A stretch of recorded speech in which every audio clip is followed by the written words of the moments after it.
Farmers across the country say it is not uncommon for their produce to be turned away from processing plants over quality issues, or the fact that getting markets for their harvest can also be difficult, greatly discouraging them. It takes a lot to farm and harvest, including hiring people to help us when necessary, and we must pay them. Then, when it comes time to sell the rice, problems arise in the markets. Problem is this. Why is Pakistani rice still being imported when our rice here in Bugarama is not being sold anywhere but in Rusizi district? To answer such questions and address issues affecting not just Rwandan but African farmers in general, a meeting was organized bringing together different stakeholders. The nature of our policies, be it in the agricultural, trade and food industries, have gaps that allow outsiders to come in and exploit them for profit. That is a serious problem. Also, we tend to use things like planting seeds and other tools to use for agricultural practices that we import from abroad because they speed up an increase in productivity instead of finding ways to improve our own produce and send out to markets. There is also a problem of institutions not properly coordinating to ensure that challenges encountered in the agricultural sector are overcome in the most efficient way.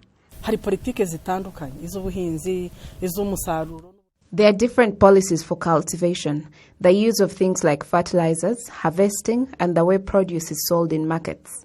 Then there are land and environment policies. So the question is, how do they complement each other?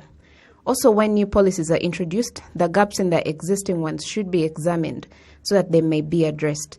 Things like trade policies must also be considered when it is time to sell the produce or livestock and how such things get to the end user.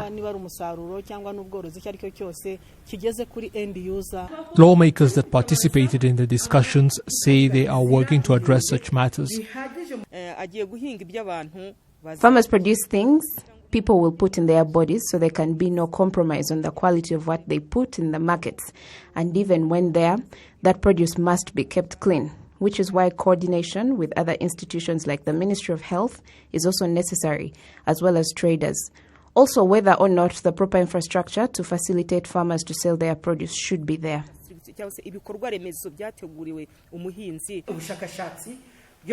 A lot of effort must be put into researching locally produced quality planting seeds so that we have very nutritious, certified, locally produced food products instead of importing them when we have the land, farmers, and things like rub and minagri.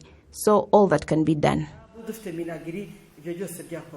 Figures from the Ministry of Agriculture and Animal Resources indicate that more than 80% of the population here in Rwanda is self-sufficient when it comes to food. Ideas and input from such meetings will be presented at the UN in September, where the heads of state and government from around the world will be meeting to discuss eradicating global hunger.